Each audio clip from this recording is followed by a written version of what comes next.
Welcome to this educational video where we'll explore Williams syndrome, a rare genetic disorder affecting multiple systems in the body, including the nervous system. Join us as we delve into its causes, effects, diagnosis, and management. Williams syndrome arises from a spontaneous microdeletion on chromosome 7, specifically at the 7q11.23 location. This deletion typically involves the loss of 26 to 28 genes. The most significant gene in this region is the elastin gene ELN. While the deletion is spontaneous in most cases, meaning it's not inherited from parents, there's a small chance of passing it on to future generations if a parent has Williams syndrome. The deletion of genes on chromosome 7 impacts several key systems. The loss of the elastin gene, ELN, leads to abnormalities in connective tissue, particularly affecting the cardiovascular system and causing narrowing of blood vessels, especially the aorta. Furthermore, the gene deletion influences brain development, leading to cognitive and behavioral characteristics associated with the syndrome. This impacts visuospatial skills, social cognition, and heightened sensitivity to sounds. The altered gene expression also affects calcium metabolism, often resulting in elevated blood calcium levels, especially in infancy. Williams syndrome is estimated to affect between 1 in 10,000 and 1 in 20,000 live births. It occurs equally across all ethnic groups and genders, making it a relatively rare but consistent genetic occurrence worldwide. Individuals with Williams syndrome exhibit a constellation of characteristic signs and symptoms. Physically, they often have distinct facial features, including a wide mouth, full lips, small chin, widely spaced teeth, and puffiness around the eyes. Cardiovascular problems are common, such as supravalvular aortic stenosis, or ASVES, a narrowing of the aorta. Developmentally, individuals may experience intellectual disability, typically in the mild to moderate range, and delayed motor skills. Behaviorally, they are known for their outgoing and overly friendly personalities, often described as having a cocktail party demeanor, but they may also exhibit anxiety, attention deficits, and phobias, particularly related to loud noises. In infancy, feeding difficulties and irritability are often reported.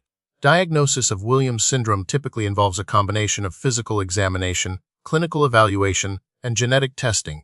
The distinctive facial features and developmental delays often raise initial suspicion. A definitive diagnosis is confirmed through fluorescence in situ hybridization, or FES, a genetic test that detects the specific deletion on chromosome 7.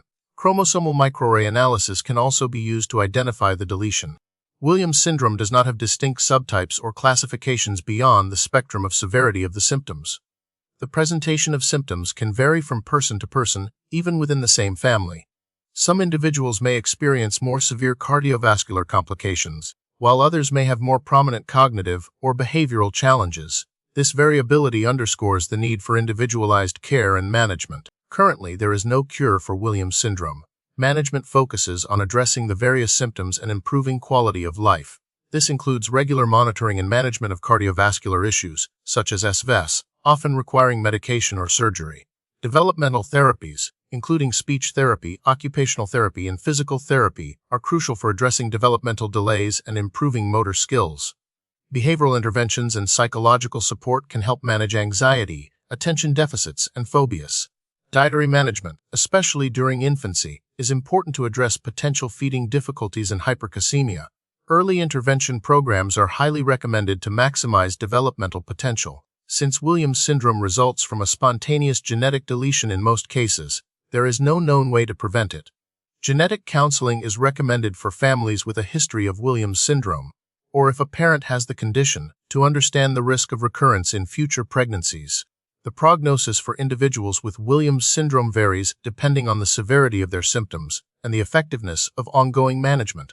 Cardiovascular complications are a primary concern and can significantly impact lifespan. Regular monitoring and timely intervention are essential. Cognitive and developmental delays typically persist throughout life, requiring ongoing support. However, with appropriate interventions and a supportive environment, individuals with Williams syndrome can lead fulfilling lives. Recent research is focused on understanding the specific roles of the deleted genes and developing targeted therapies to address specific symptoms. For example, studies are investigating potential treatments to improve visuospatial skills and reduce anxiety. Advances in genetic research offer hope for improved diagnostics and potential therapeutic interventions in the future.